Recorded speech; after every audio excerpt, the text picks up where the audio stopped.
the Earth. As far as we know, it's the only home to life in the universe. So what makes our planet so special? To find answers, we must travel back in time. See the first humans walk the Earth. Ride each colliding continent. Face killer dinosaurs. Dive into oceans full of bizarre life forms. Feel the bitter chill of global ice ages. And experience the fury of cosmic missile attacks.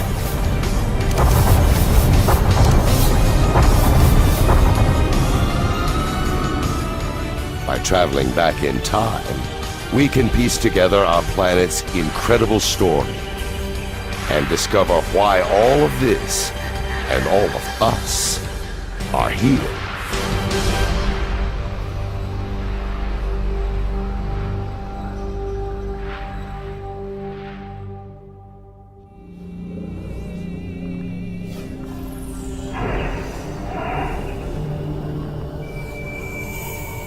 The journey starts almost 5 billion years ago. There's no sign of Earth just yet. Only the sun, a newborn star surrounded by dust.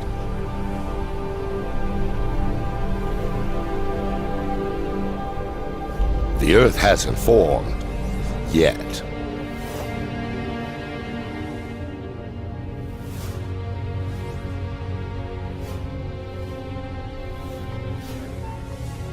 But through time, gravity pulls the dust into tiny rocks.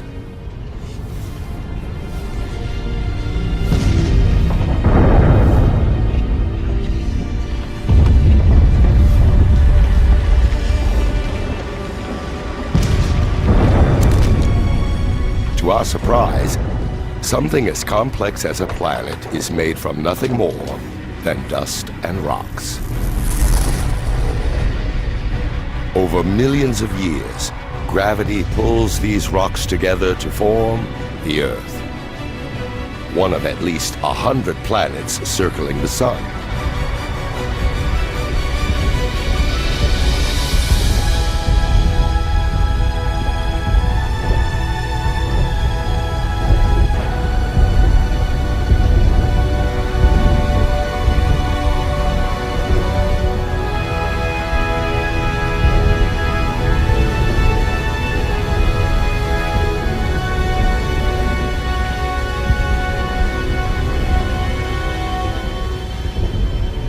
But 4.5 billion years ago, Earth looks more like hell than home.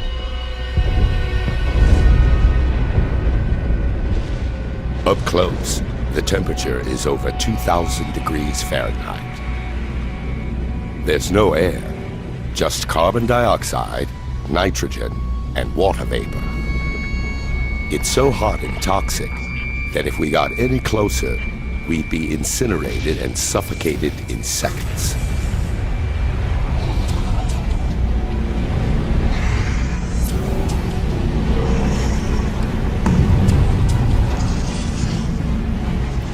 This newborn planet is a boiling ball of liquid rock.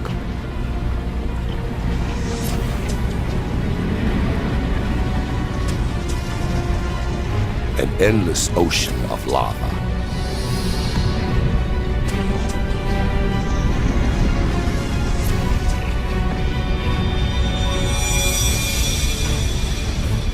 A young planet called Theia is heading straight for Earth. The size of Mars, it travels nearly 10 miles per second, 20 times faster than a bullet.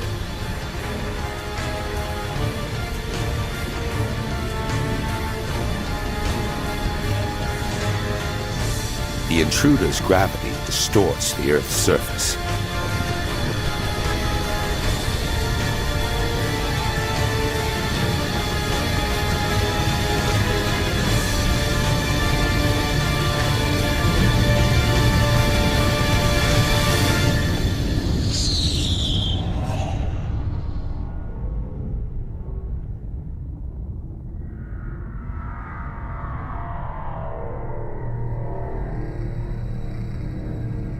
the blast wave races around the planet. It's as though both young planets turn to liquid.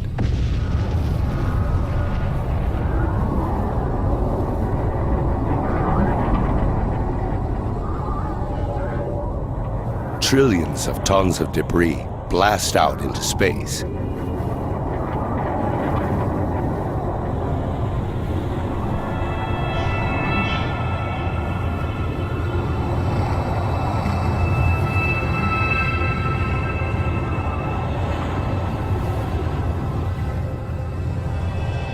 But over the course of 1,000 years, gravity turns the rubble into a ring of red-hot dust and rock that circles the Earth.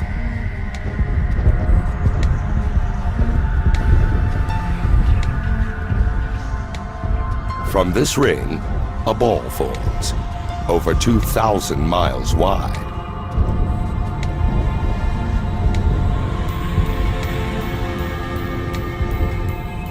It's the birth of our moon.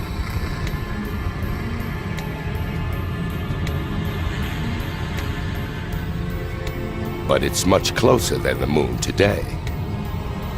Just 14,000 miles away, instead of 250,000 miles.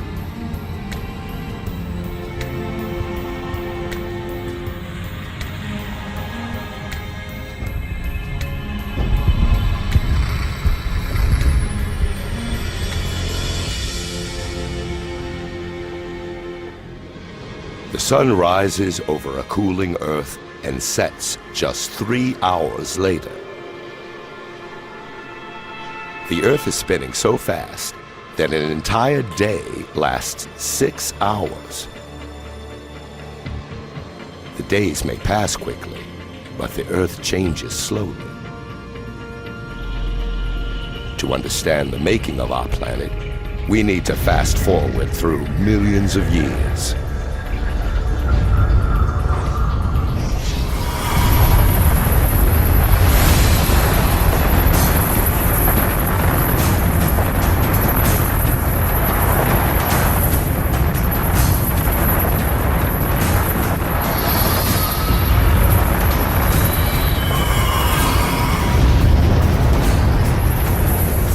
$3.9 billion years ago, a hail of meteors attacked the Earth. It's debris left over from the solar system's formation.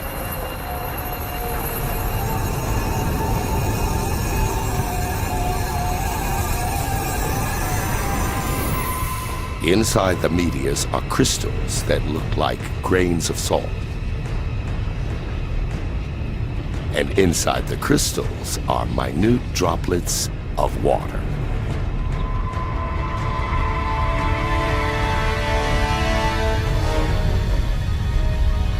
These deadly missiles could contain the vital ingredient for life on Earth.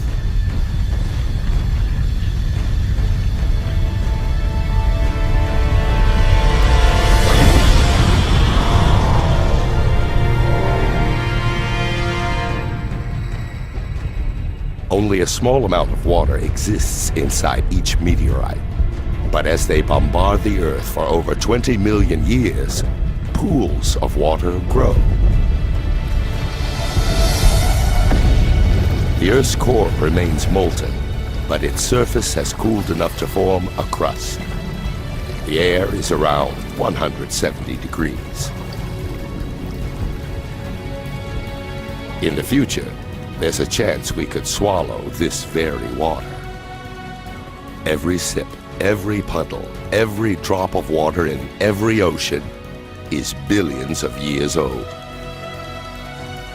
And it may have traveled millions of miles to reach us, carried inside a meteor.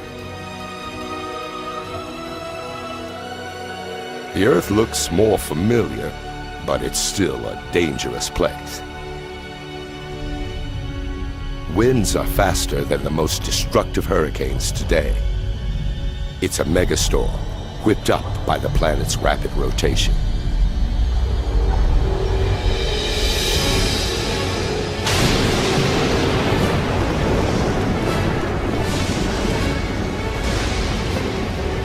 The moon is so close to Earth that its gravity is overwhelmed, creating huge tides that race across the planet's surface.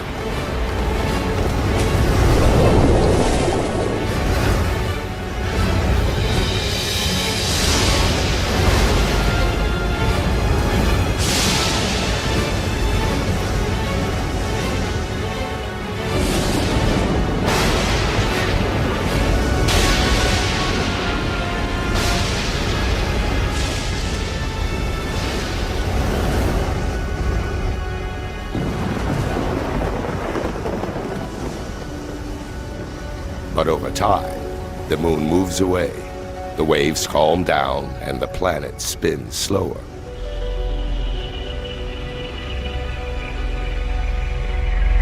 "700 million years after the planet's birth, life-giving water covers its surface. And scattered throughout are tiny islands.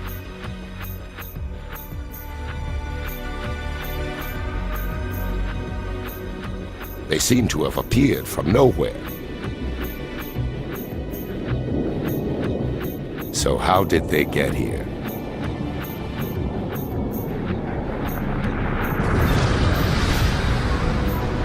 Molten rock bursts through the Earth's crust and rises up through the ocean. Over time, the lava cools, forming a volcanic island.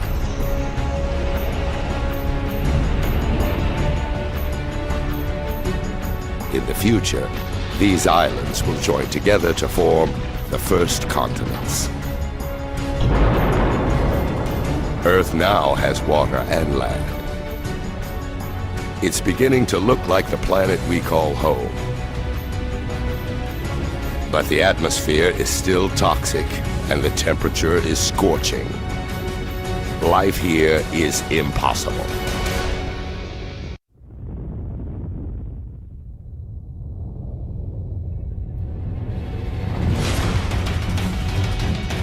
Since the planet's formation, meteors have been pummeling Earth.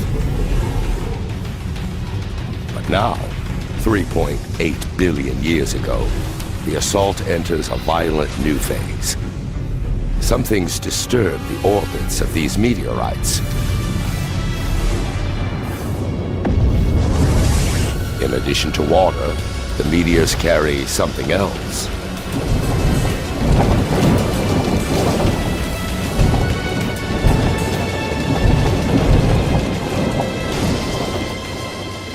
As they dissolve, the meteorites release minerals. Carbon and primitive proteins made of amino acids are transported from outer space to the bottom of the ocean.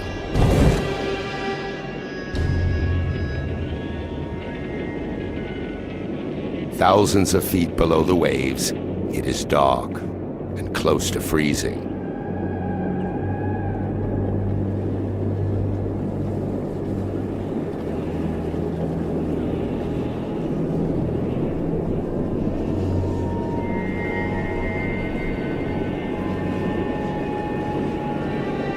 But a dramatic illusion is taking shape. Underwater chimneys spewing hot liquid.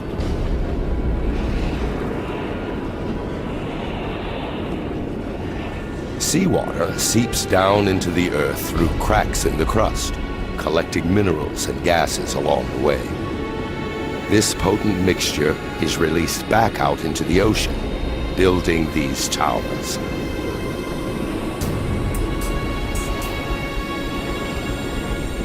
Combined with the minerals and chemicals from the meteorites, the water becomes a chemical soup. It's impossible to know how or when, but somehow these chemicals come together to create life. The water is now full of microscopic organisms. These single-cell bacteria are the earliest forms of life on Earth.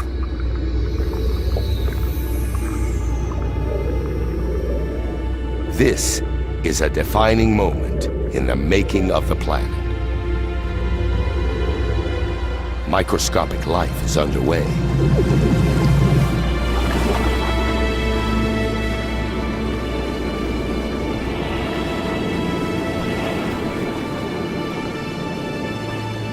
For hundreds of millions of years, nothing changes. The only life is single-celled bacteria.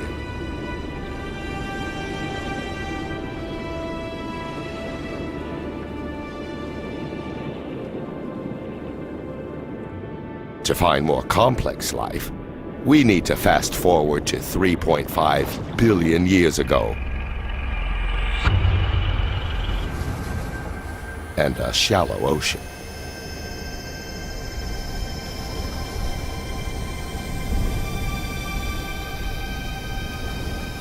These look like rocks, or even plants, growing out of the seabed. Each mound is a colony of living bacteria called a stromatolite.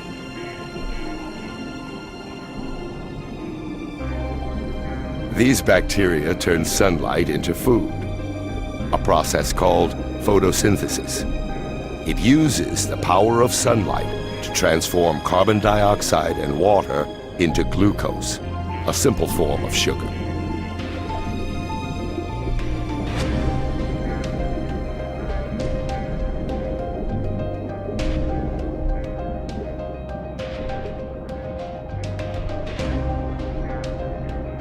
And this magical transformation releases a byproduct, a gas called oxygen.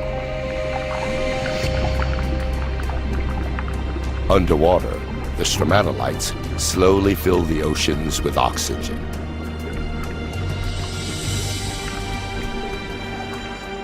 The oxygen then turns traces of iron into rust, which fall to the ocean floor to form deposits of iron-rich rock.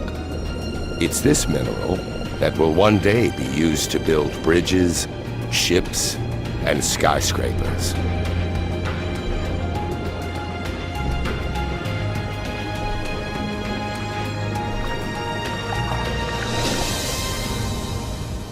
Above the waves, the oxygen transforms the atmosphere. These stromatolites are creating the most important element for life on Earth. Without them, virtually every living thing wouldn't exist.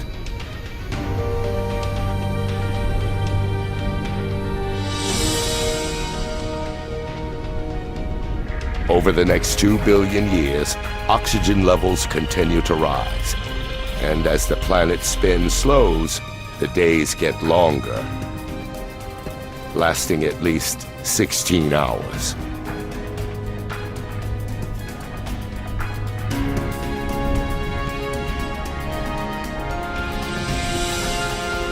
"3 billion years after the planet's birth, there's still no complex life. No plants, no dinosaurs, no humans.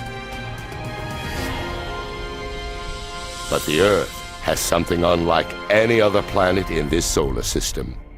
A force with the power to change everything."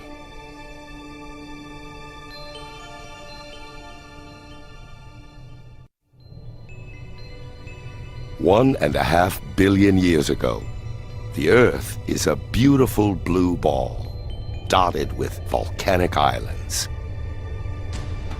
Over millions of years, a mysterious force rearranges these islands. Hidden beneath the ocean, the Earth's crust breaks into vast plates. But even deeper, the Earth's core is so hot that it generates movement in the rock beneath the crust. These movements push and pull the plates around the globe, carrying the oceans and islands with them. Millions of years race by. Our planet is alive and changing. Over 400 million years, a vast new supercontinent takes shape. It's called Rodinia.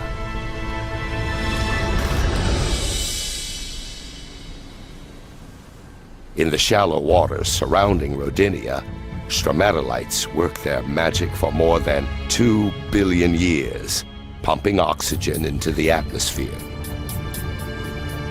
The temperature is 85 degrees, and the days are 18 hours long.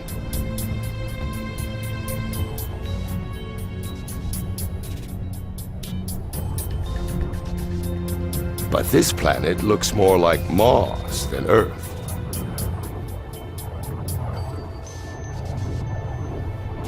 To find life, we must fast forward through time.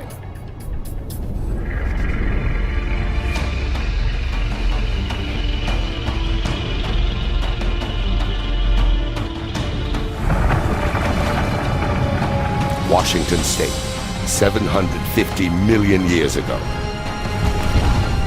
A force deep inside the planet rips the crust to pieces.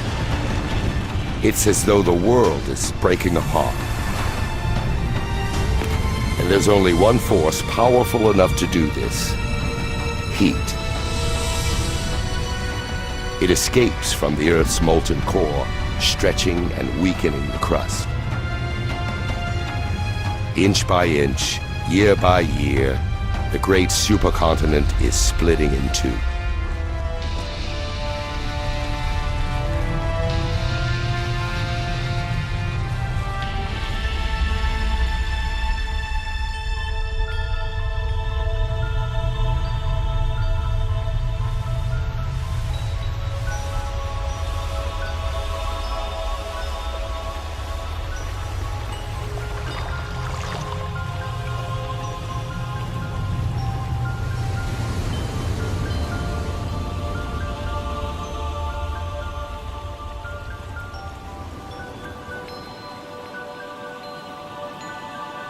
The intense geological activity spawns a mass of volcanoes.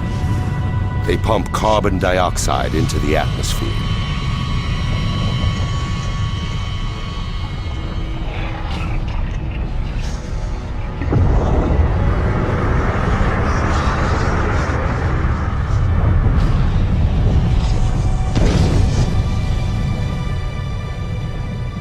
The carbon dioxide mixes with water and creates acid rain.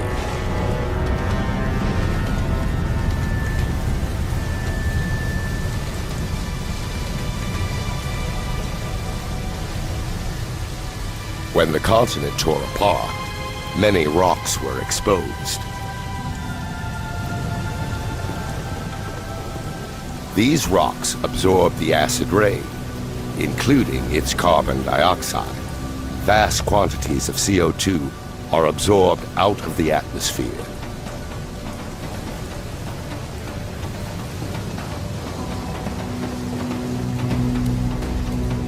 Now, there's not enough carbon dioxide in the air to trap the sun's heat around the planet. In just a few thousand years, the temperature plummets to around -60 degrees. This frozen wasteland is southern Australia, 650 million years ago. It's the start of what some scientists call Snowball Earth, a period they believe to be the longest, coldest ice age ever to grip the planet.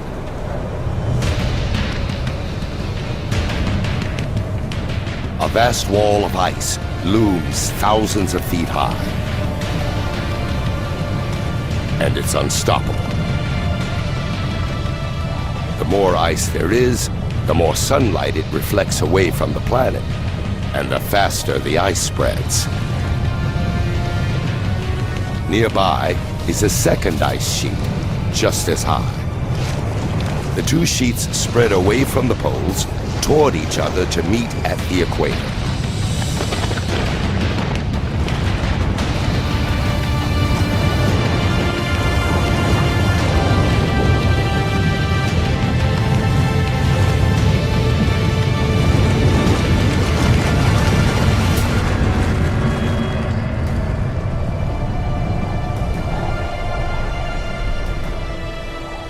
Now, an ice sheet up to 10,000 feet thick covers the entire planet. Earth first began as a molten ball of fire. Now it's a frozen ball of ice. Virtually all the sun's light and warmth reflects back into space.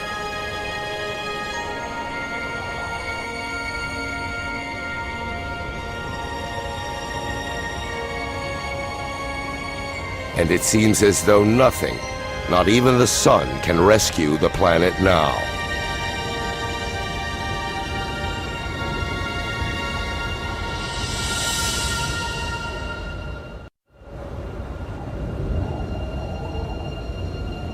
$650 million years ago, ice entombs the planet. For 15 million years, the Earth is a vast frozen snowball. But it can't last forever. Something must release the Earth from this frozen prison. And when it does, who knows whether life has survived beneath the ice? The surface is frozen, but the core is still hotter than the sun's surface.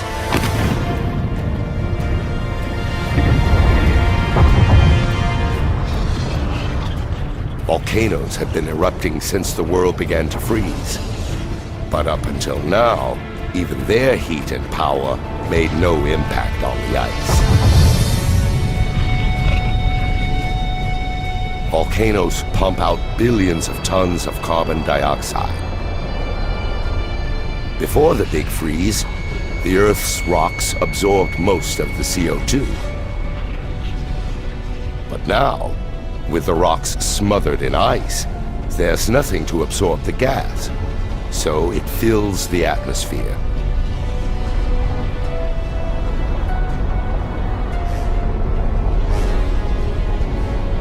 Like a blanket, it traps the sun's warmth around the planet, allowing the temperatures to rise.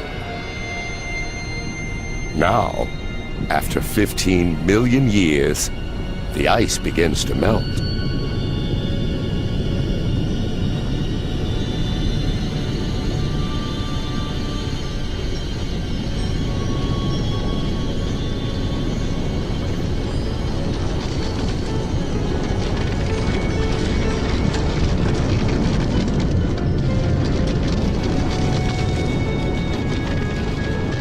It's thought that during Snowball Earth, the ice pushed the crust down. But now, as it melts, the crust bounces up, creating fissures and weak spots, and more volcanoes.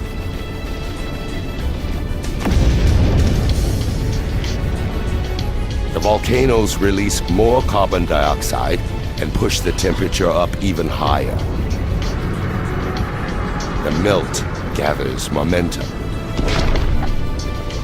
and oxygen levels rise. Through a series of chemical reactions, the ice has created oxygen.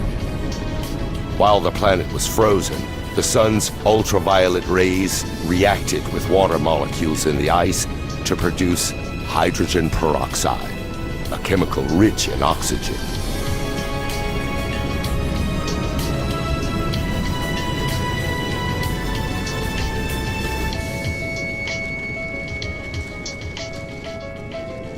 Now, as the ice melts, the hydrogen peroxide breaks down and releases massive amounts of oxygen.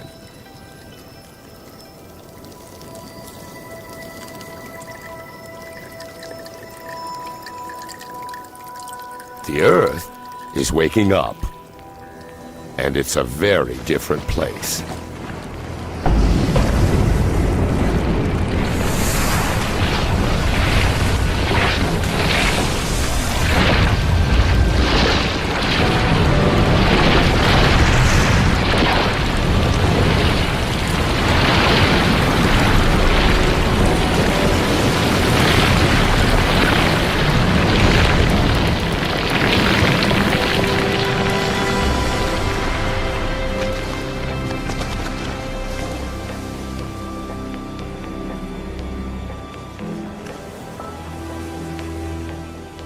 600 million years ago, the atmosphere is warmer, like a summer day. And the days are about 22 hours long.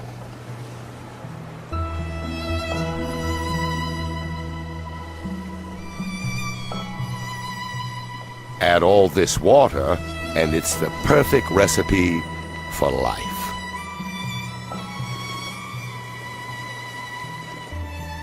Before Snowball Earth, primitive bacteria emerged in the oceans.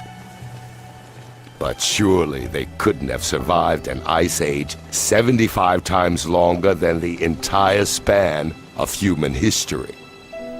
If something has survived, then life may be found where it was last seen, in the oceans.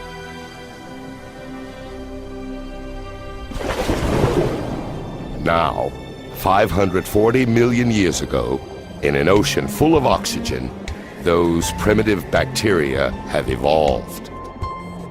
A handful must have clung on through the big freeze. There are plants scattered on the seafloor. And something else. What looks like an armored slug takes up residence. It's called Wiwaxia, a new generation of complex multi-celled organisms. The Earth enters one of the most dynamic periods in its history, the Cambrian explosion. Increased oxygen levels allow creatures to grow larger and develop bony skeletons.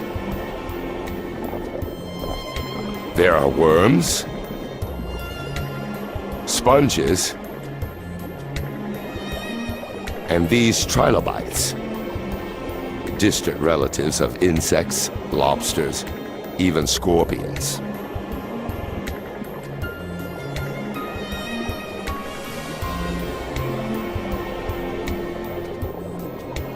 Life in the oceans blossoms. From microscopic bacteria to monsters.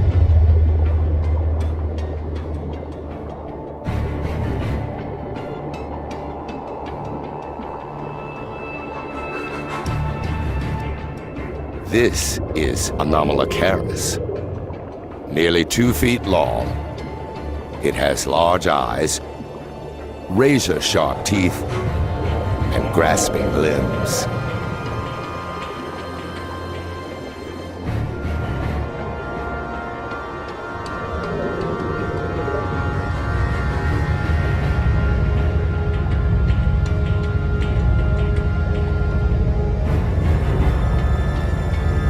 All it has to do is take its pick.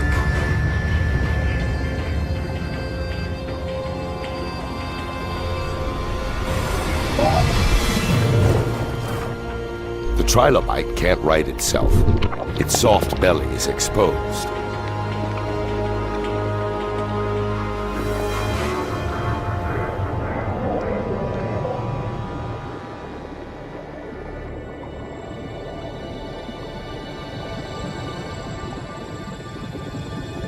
Also found in the sea is Pichia, only 1.5 inches long. They may be the first organism with a spine.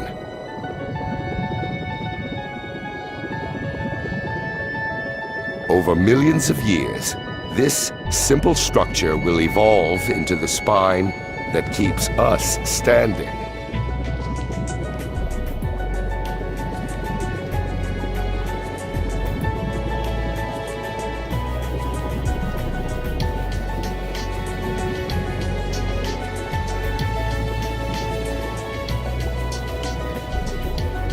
Expecting to find life in ruins, the oceans are in fact full of life.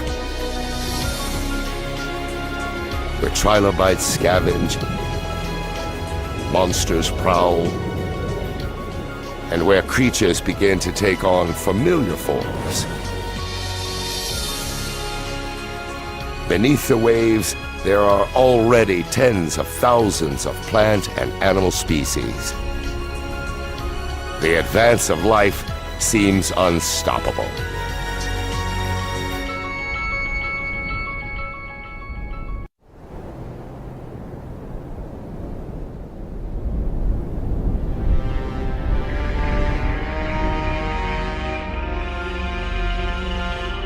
$460 million years ago, the plates had been moving again. A new continent now exists, Gondwana. It's 90 degrees and oxygen levels are close to what they are today. The land should be covered with plants and crawling with creatures. But there's not much here, besides a few patches of algae.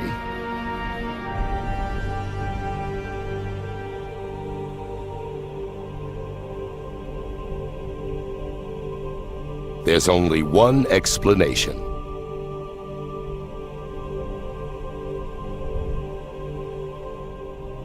The sun. It blasts the surface with deadly radiation. So the complex life in the ocean doesn't stand a chance on land. But 30 miles up, where the rays enter the Earth's atmosphere, something is happening. When oxygen meets the sun's radiation, it turns into another kind of gas called ozone. This gas forms a blanket around the planet and absorbs the lethal radiation. Over 120 million years, the ozone layer gets thicker and prevents more and more radiation from reaching the Earth's surface. Without this layer, life on land simply wouldn't exist. Now, shielded from radiation, life takes off. Small, mossy lumps are the first land plants. They pump out even more oxygen. Levels soar.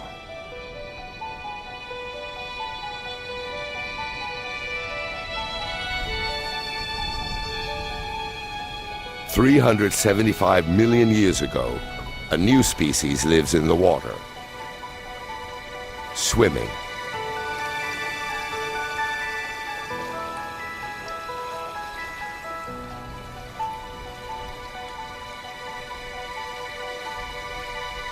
It's a strange fish called Tiktaalik.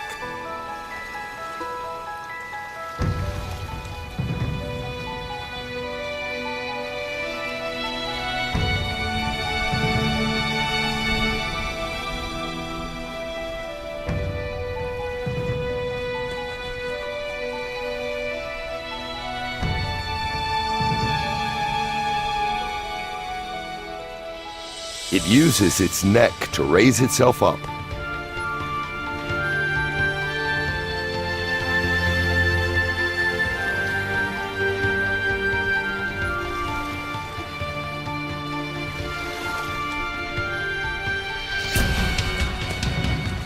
And its fins function as legs, allowing it to move out of the water.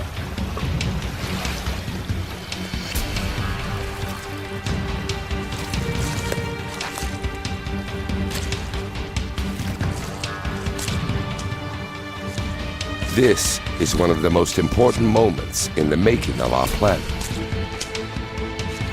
Over 15 million years, creatures like these evolve. They grow stronger limbs and spend more time out of the water, where plant life is exploding. Until 360 million years ago, their relatives, called tetrapods, make the land their home. From tetrapods, four-legged vertebrates evolve into dinosaurs, birds, mammals, and eventually, humans. There are mosses and ferns everywhere, some at least 100 feet tall. A seed is carried by the wind.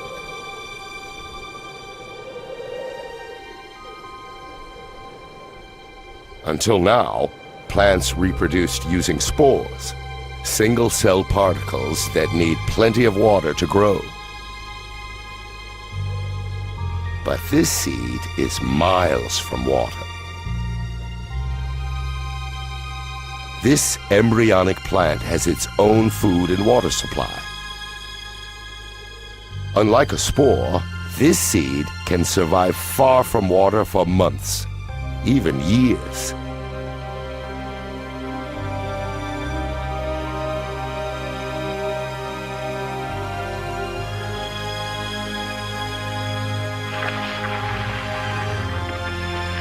The humble seed spreads life across the planet, and each tree and plant pumps out even more oxygen.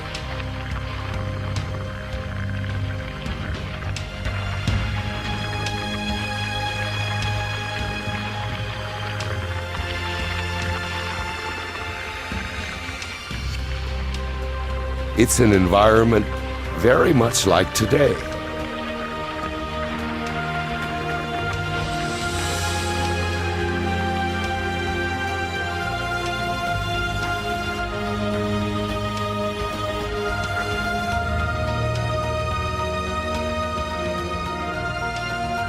The planet has come a long way, from a lump of burning rock and dust to a blue and green world bursting with life.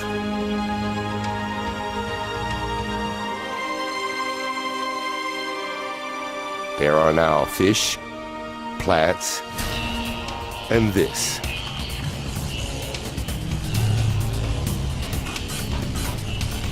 The dragonfly. It's called Meganeura. This insect is the size of an eagle. What were once legs have evolved into wings, extending the dragonfly's hunting territory over a vast area.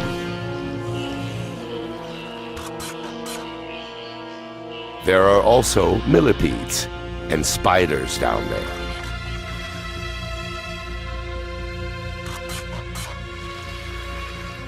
These creatures, called arthropods, were among the first to set foot on land hundreds of millions of years ago. They look almost identical to the bugs that invade our homes today, except for one big difference. Like the Meganeura, they're monsters. It's a world full of giants, where millipedes are 6 feet long, and scorpions are the size of wolves. This is because the oxygen level is much higher than it is today, which allows their respiratory systems to be more efficient, fueling their bodies to grow larger.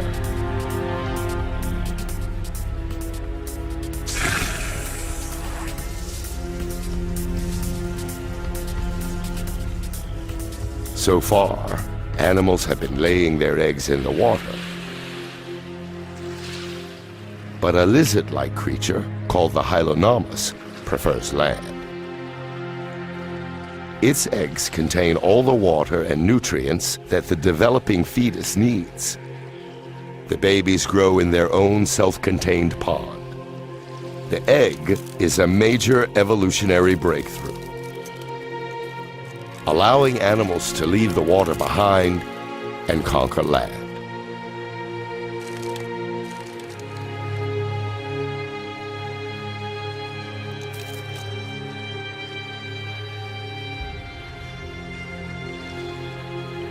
This baby Hylonomus leads the advance. As a new creature, the reptile.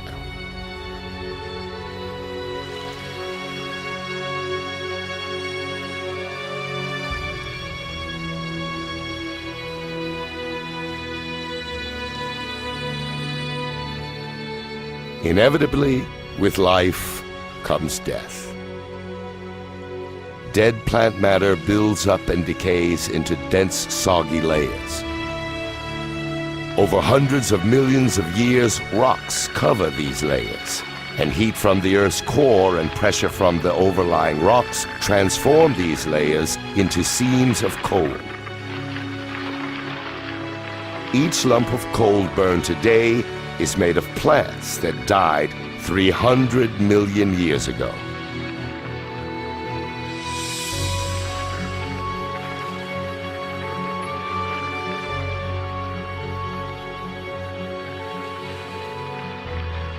Amidst the decay, hidden from sight, life is stirring. Soon, seeds will germinate, plants will grow, and this wasteland will live again. Life seems to have conquered the planet. But will it last?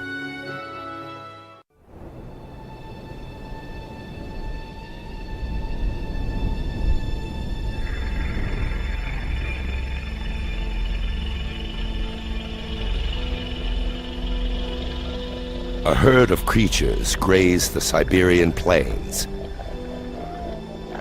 And they are big.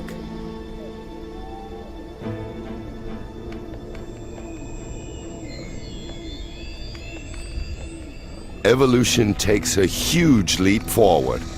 Small lizards are now giant reptiles. These scutosaurs are distant relatives of turtles.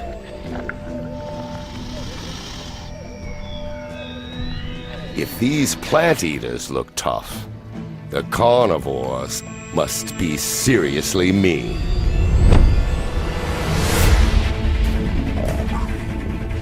Like this Gorgonopsid, a perfectly engineered prehistoric killing machine.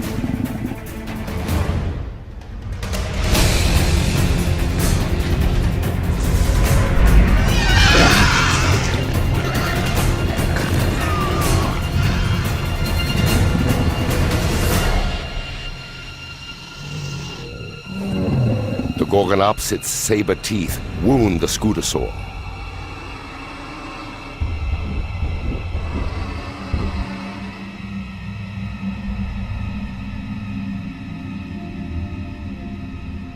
The predator watches as its prey grows weak from blood loss. But before it can make its final move, something strange happens. The ground gets hot.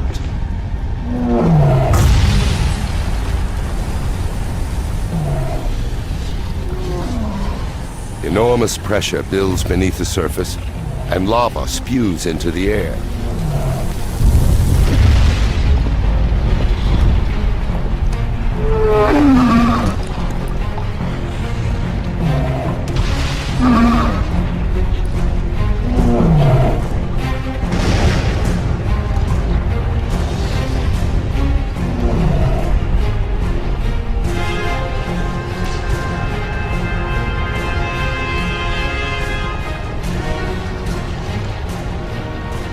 But the lava isn't from one single volcano.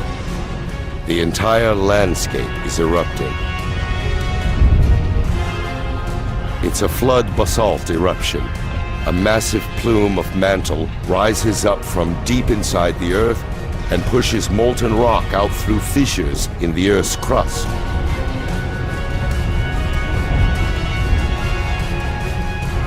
The lush paradise is now a lifeless hell. The scutosaurs and the Gorgonopsids are dead.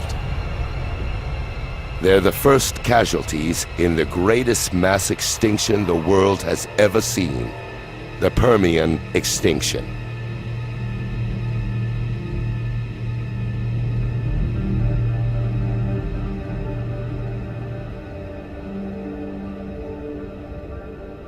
On the other side of the continent Gondwana, nothing's changed. Yet.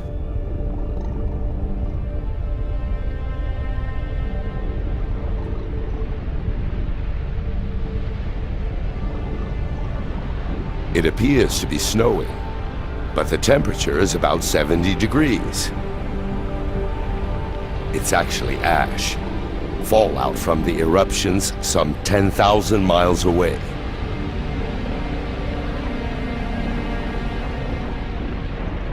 The ash burns and suffocates the animals, killing them around the world.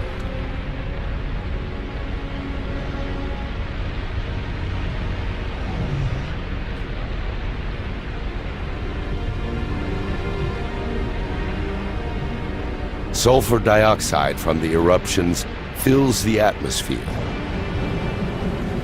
As it rains, the gas turns to sulfuric acid and burns everything it falls on.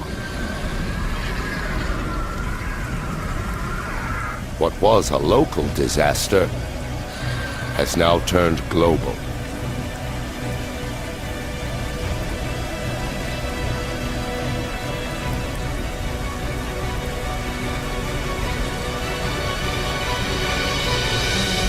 The Siberian eruptions increase the Earth's carbon dioxide levels. The atmosphere gets hotter. Water evaporates. And vegetation dies.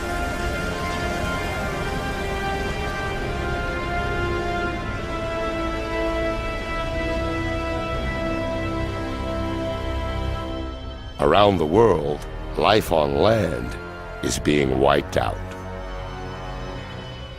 And life in the oceans has also been compromised. The waters turn pink.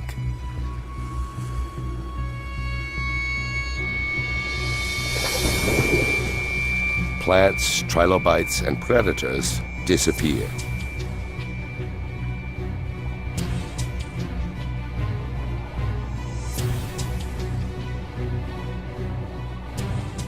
The new, hotter atmosphere heated the oceans and stripped them of oxygen. Now this pink algae is one of the few life forms that can survive in the stagnant water. The Siberian eruptions transformed the entire planet. Nothing, not even the deepest ocean floor, is beyond their reach.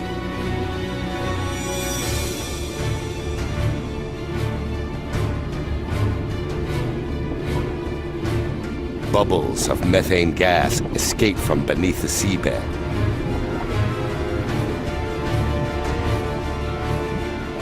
Methane is a greenhouse gas, at least 20 times deadlier than carbon dioxide. Until now, the gas has been frozen, but as the sea temperature rises, it begins to melt.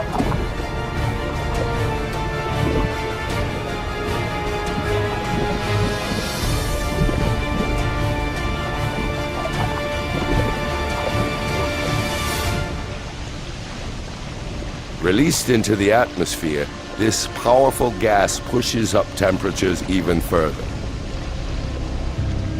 It's now almost 105 degrees, 11 degrees hotter than before the Siberian eruptions.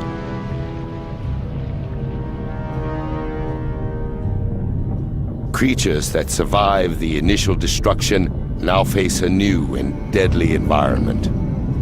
Few will live. It's been 500,000 years since the eruptions first began, and all this time, the lava's been pouring out. By now, it covers an area the size of the United States, with a layer of molten rock nearly 4 miles deep.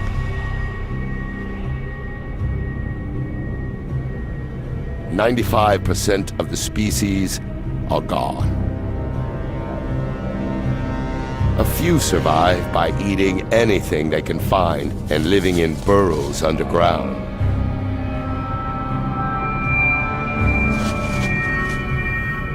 But everything else is dead.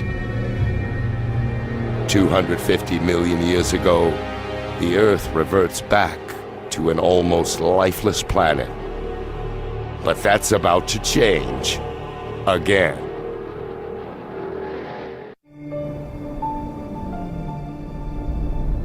It's been 50 million years since virtually all life on Earth was wiped out. And the planet has been transformed. It's now 200 million years ago, and just one supercontinent, Pangaea, stretches from pole to pole.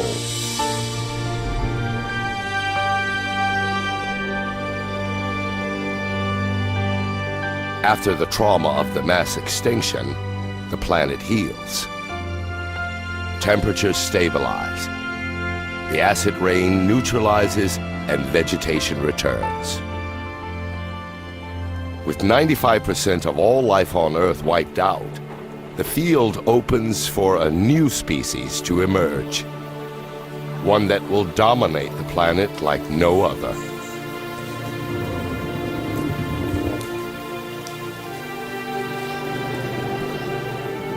The dinosaurs. These are called Ammosaurs.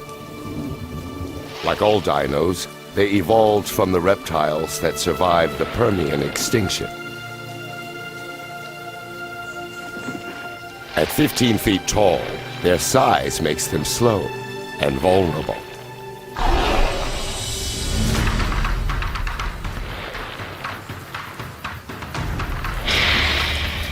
Nearby is the Dilophosaurus.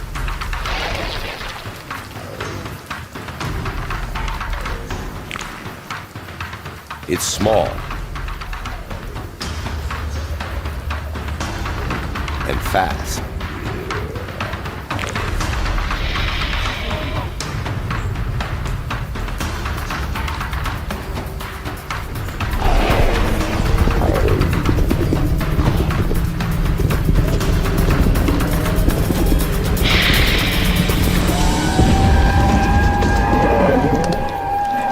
The Ammosaurus is too big a meal for one Dilophosaurus, but not for two.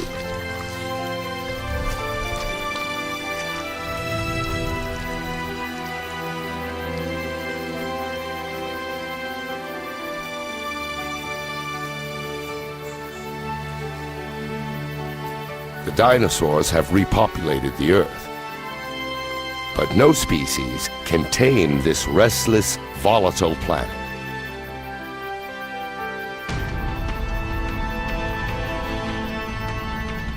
The Earth's crust is thinning. It's releasing lava and shaking with earthquakes, as if being stretched by some unseen force.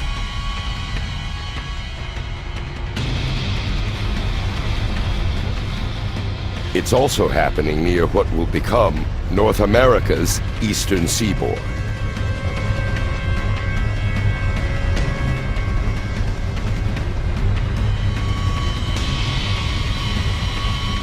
The Earth's plates are on the move again. 190 million years ago, the great supercontinent of Pangaea tears apart.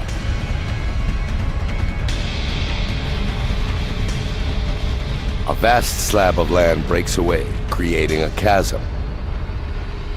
It fills with a new ocean called the Tethys, over what will one day be the Middle East.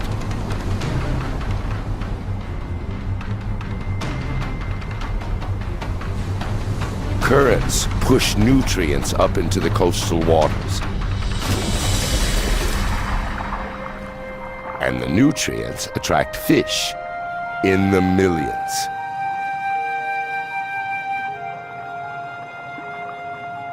But again, with so much life, also comes death. Dead fish and plankton carpet the ocean floor. Over the next 10 million years, layers of rock will bury and heat the dead creatures.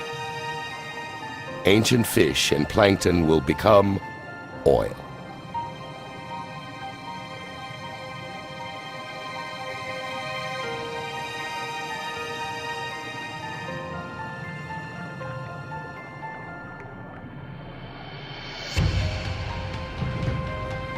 Every gallon of gas in our cars, every piece of plastic on the planet, the paint on our walls, the carpet under our feet, even the soap we wash with, almost all originated in this way.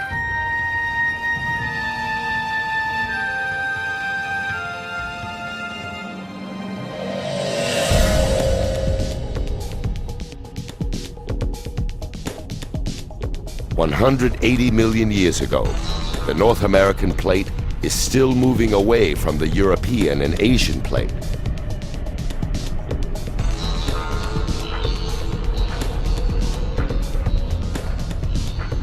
It's shifting about 1 inch each year, the same speed at which our fingernails grow. But fast forward 35 million years, and a new ocean forms, as well as new continents. The United States breaks away from Africa. The world as we know it takes shape. The chasm between the two continents fills, creating the Atlantic Ocean.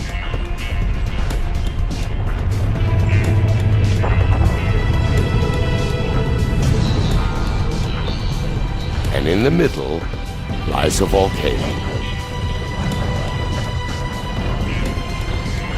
Like before, currents deep beneath the Earth's crust move the plates again.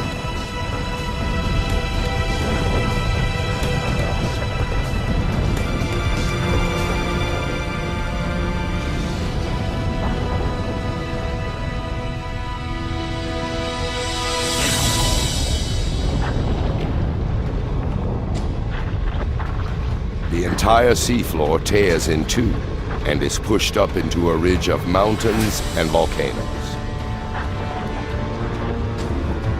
It grows higher than the Himalayas and longer than the Rockies. The water here is hot, as molten lava forces its way out from deep inside the Earth. As the lava cools, it creates a new range of volcanic mountains and a new ocean floor. Pangaea breaks apart, and our world rearranges again.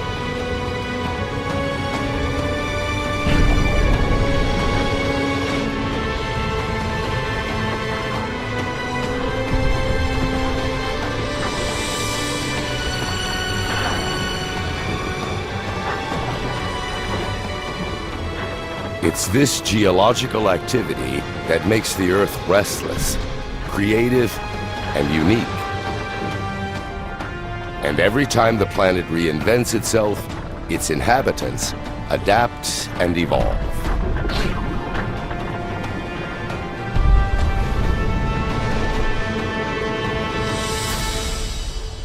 Like the ichthyosaurs. Their reptile ancestors lived on land, but as the planet changed, so did these animals. They grew fins and moved into the newly formed Atlantic Ocean.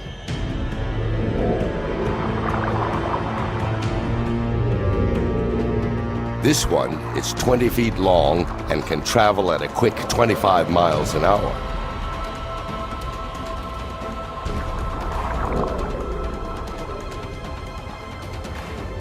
It's the ocean's fastest creature and most efficient predator. It rules the oceans for 50 million years.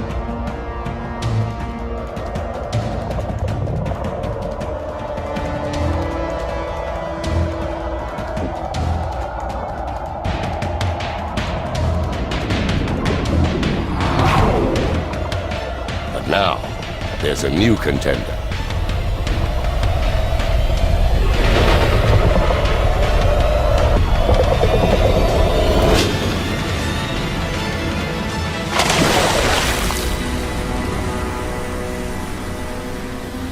Pliosaur. Longer than a bus and as heavy as a truck, its jaws are 8 times more powerful than a great white shark's, with teeth 12 inches long.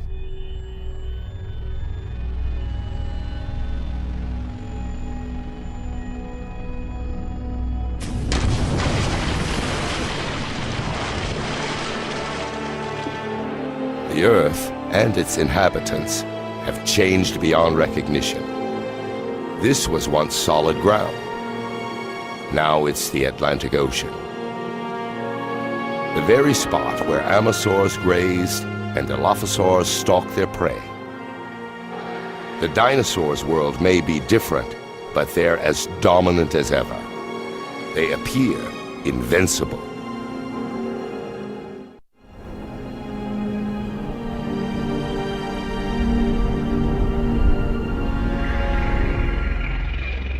They're one of the planet's most successful species. They've survived volcanic eruptions, earthquakes, and entire continents splitting apart. The dinosaurs have thrived for 165 million years.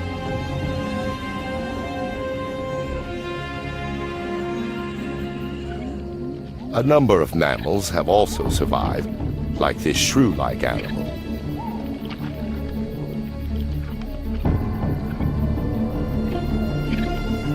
They're prey to the dinosaurs, so they live in trees or underground and venture out only at night. Mammals pose no threat to the dinosaurs.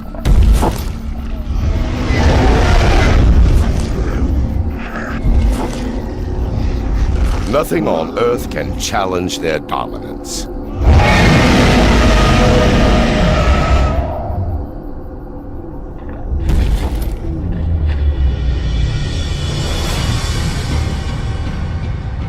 Nothing on Earth.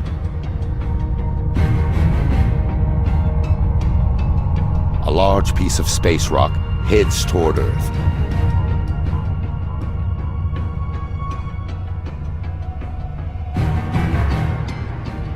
This asteroid is at least 6 miles across and traveling over 40,000 miles an hour. It's bigger than Mount Everest.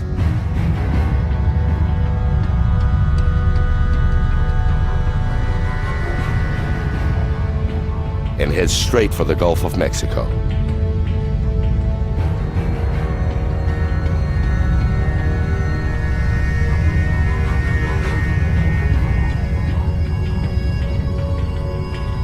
It travels so fast that its impact would be missed in a blink of an eye.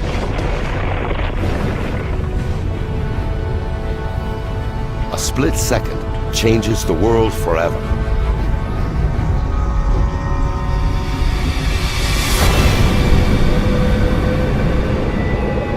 At impact, the asteroid's back edge stands at 35,000 feet.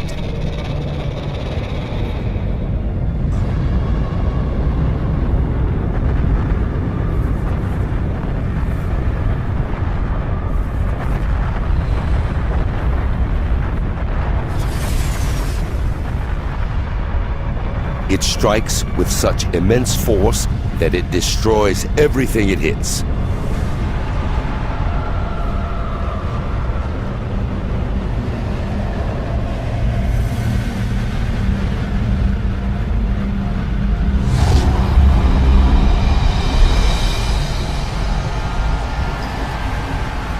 The asteroid itself instantly vaporizes.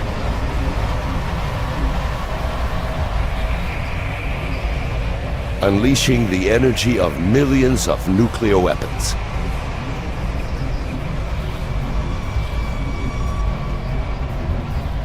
Nowhere is safe, with debris flying everywhere.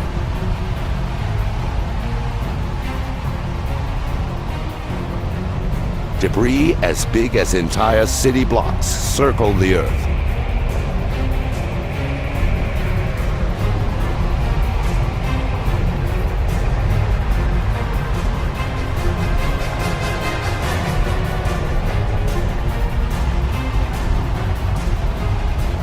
The blast wave races out from the impact zone like shrapnel from an exploding bomb.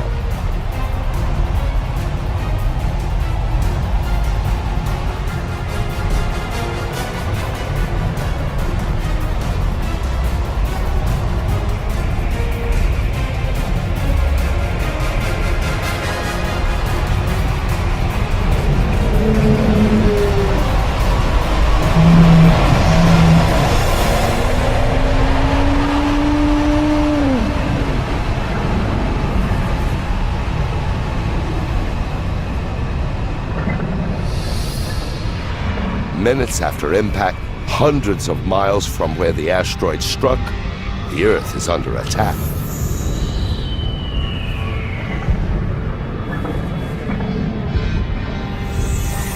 Boulders rain down.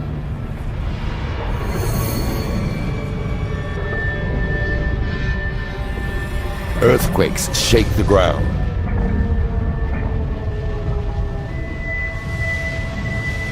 And tsunamis batter the coasts.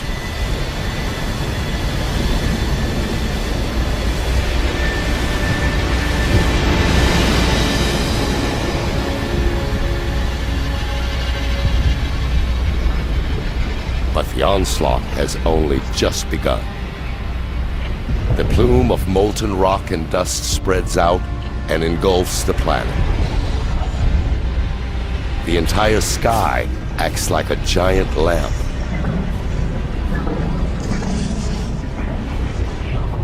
Heating the Earth's surface to over 500 degrees.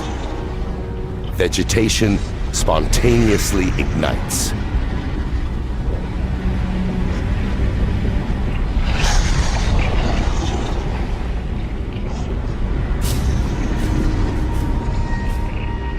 Even months after the impact, smoke and ash still block out the sun's rays. And with less sunlight, plants die and the animals starve.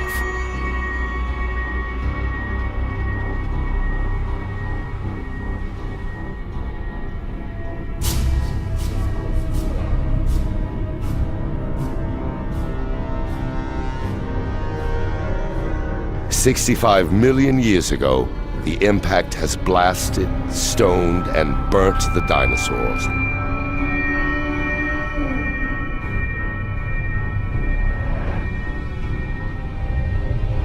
Their 165 million year reign is over.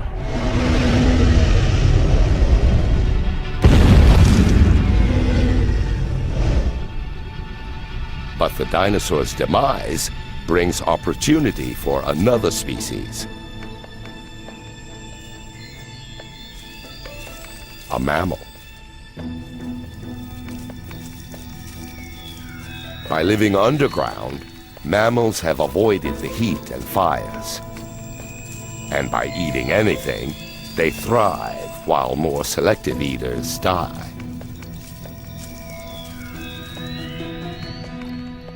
They're the unlikely inheritors of the dinosaurs' crown.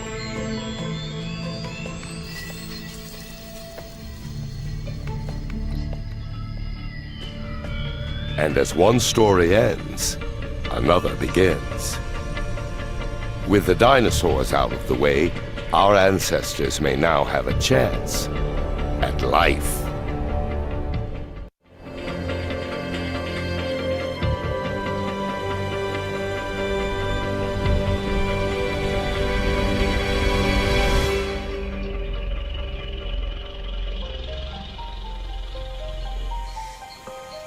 The dinosaurs are long dead. The planet is peaceful.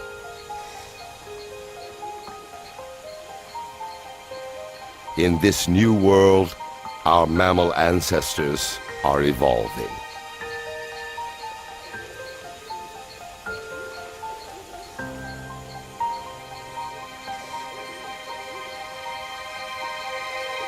"47 million years ago, this lake, in what will one day be Germany, is the perfect place to spot them."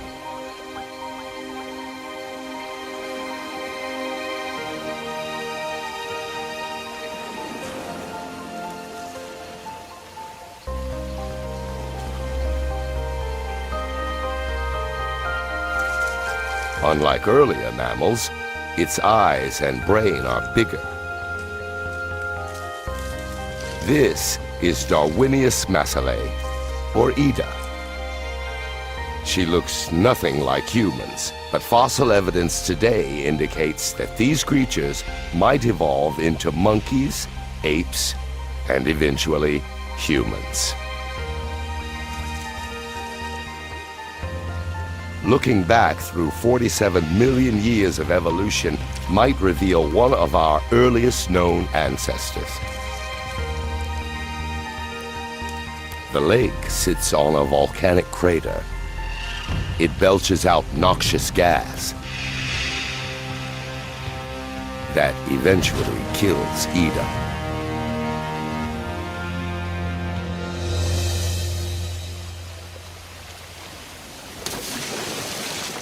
The lake preserves her in its oxygen-depleted depths. One day, when the water is gone and Ida's fossil is found, this primitive primate could help piece together the beginning of our own story, the story of human life.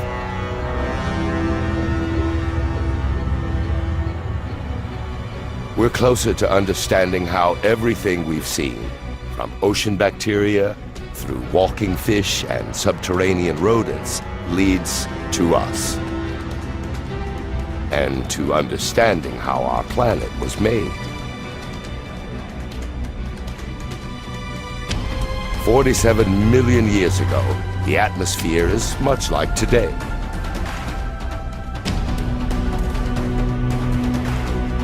Temperature is 75 degrees, and a day lasts just under 24 hours. The Earth is now almost identical to the planet we call home. Almost.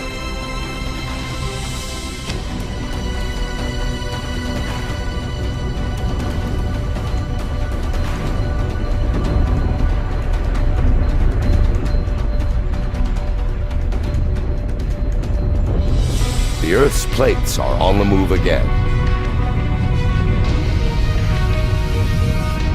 India moves north toward Asia.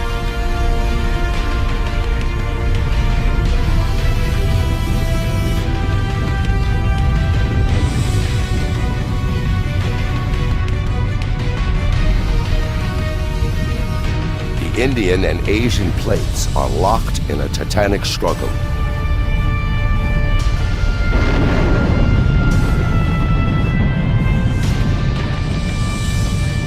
Neither plate is winning. As they buckle, the ocean floor contorts upward along a 1,500-mile line.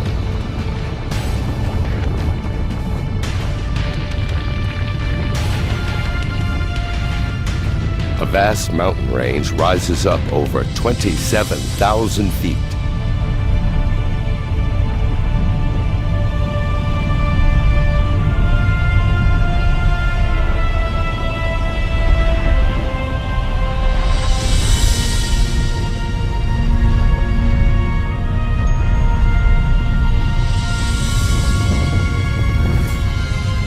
These are the Himalayas.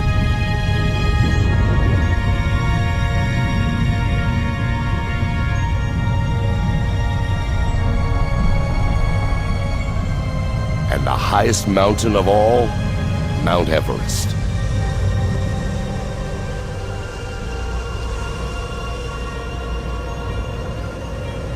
Its summit reaches up into the Earth's jet stream, the same altitude where planes fly.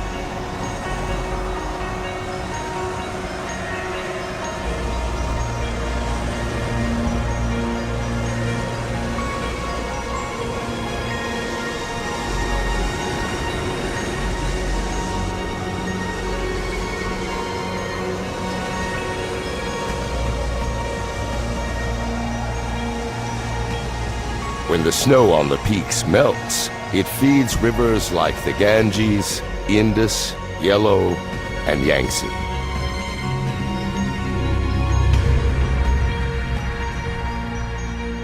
The Himalayas are like a vast water tower. One day, their rivers will supply water for almost half the world's population.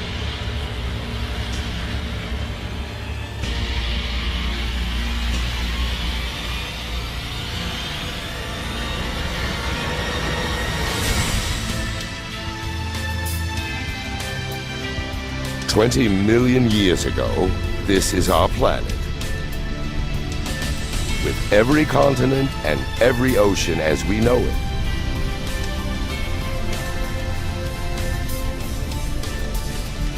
Except one thing is still missing: the human race.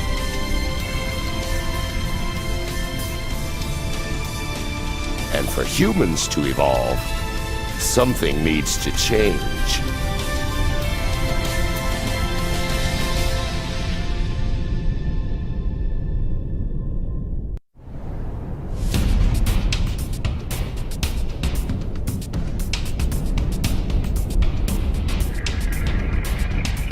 Along the African coast, a great rift opens up.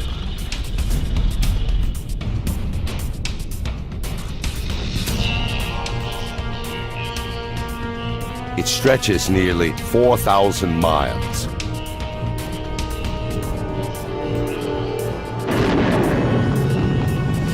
With mountains growing along its edge.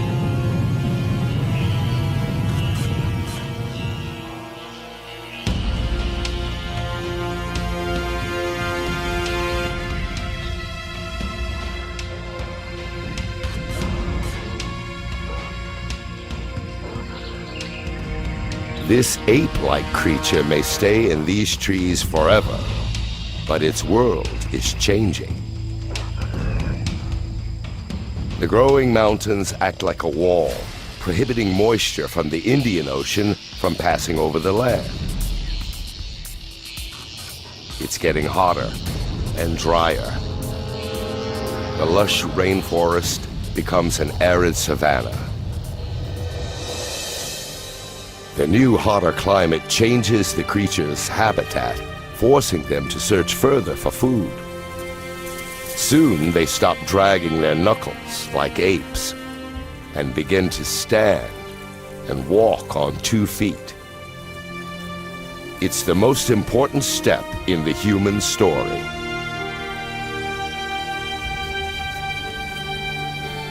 This mountain range could be the reason humans walk on 2 feet.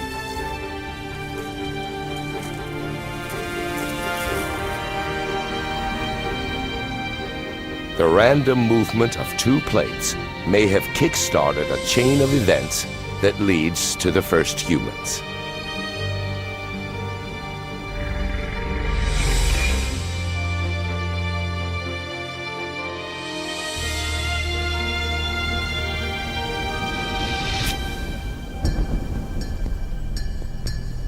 A man and child, a scene very much like today, but it's 1.5 million years ago. They are an early species of human called Homo erectus. And these are the first footprints like our own. Civilizations past and present. Everyone that's ever lived. The greatest inventions, the most brilliant ideas, human history in all its complexity and splendor begins here and now.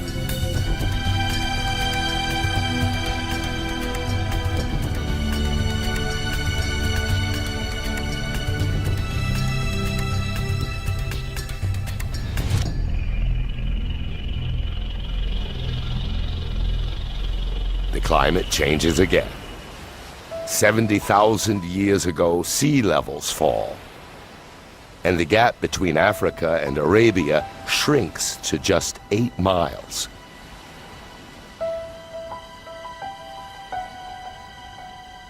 The Red Sea is now narrow and shallow enough for a small group to cross out of Africa.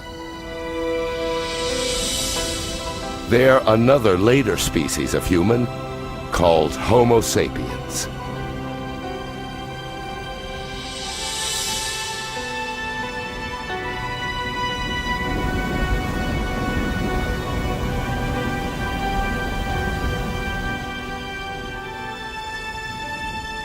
Scientists believe that the entire world beyond Africa was populated from descendants of these 200 individuals. Over time, our ancestors multiplied and spread out, to India, onto Asia, and into Europe.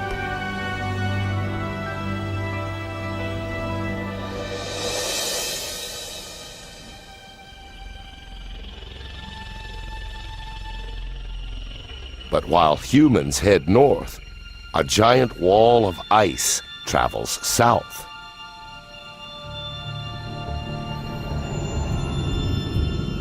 Europe, 40,000 years ago. Homo sapiens arrive, only to find a world that's quickly changing. It should be the height of summer, but it's getting colder. The plants are frostbitten, and the rivers are frozen. Natural changes in the Earth's orbit, CO2 levels, and the flow of warm water around the planet conspire to lower the Earth's temperature. The Earth and its inhabitants enter an ice age. Glaciers as high as skyscrapers creep over the northern hemisphere about a foot every day. Slow and powerful, they sculpt the landscape, gouging out great depressions. The planet will never look the same again. Now, around 20,000 years ago, they grind to a halt. Much of the northern hemisphere is covered by ice sheets up to 1.5 miles thick.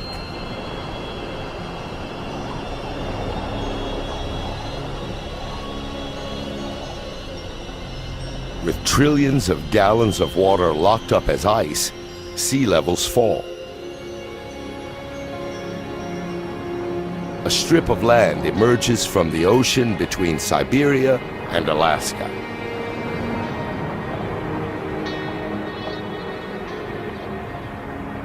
It's a bridge between two vast continents. A gateway that takes humans from Asia to a new world. The Americas. They're the last great continents to be colonized, the last great human migration, and the first Americans.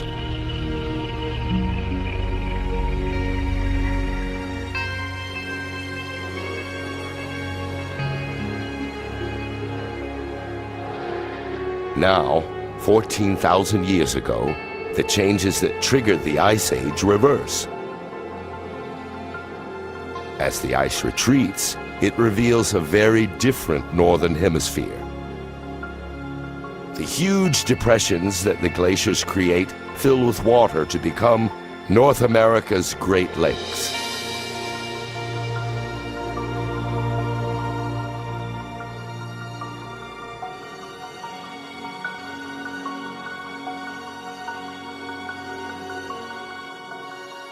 "6,000 years ago, the ice retreats back to the poles, toward the Arctic and Antarctic.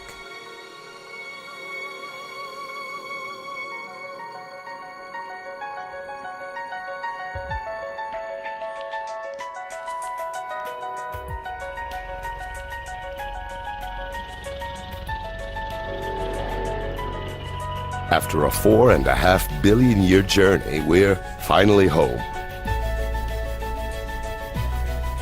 This is our world, our time.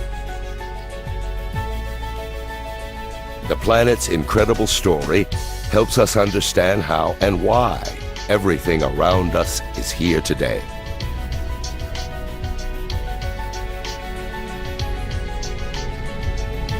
From the skies above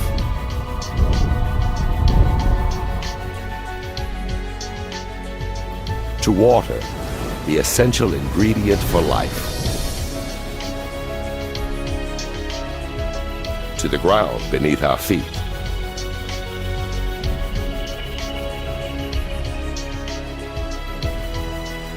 and finally, life. A chain of catastrophes and coincidences, creating a spectacular result. Each triumph and disaster is a step leading to here. to each and every one of us, right now. But the Earth's story isn't over. This journey is only half the story. A lot more is yet to come. The Earth will live for at least another 4.5 billion years.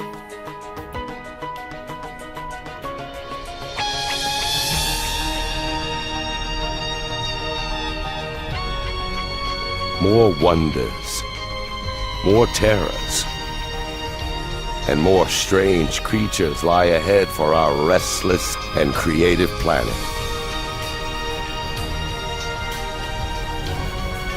The next chapter of Earth's story is still to be written.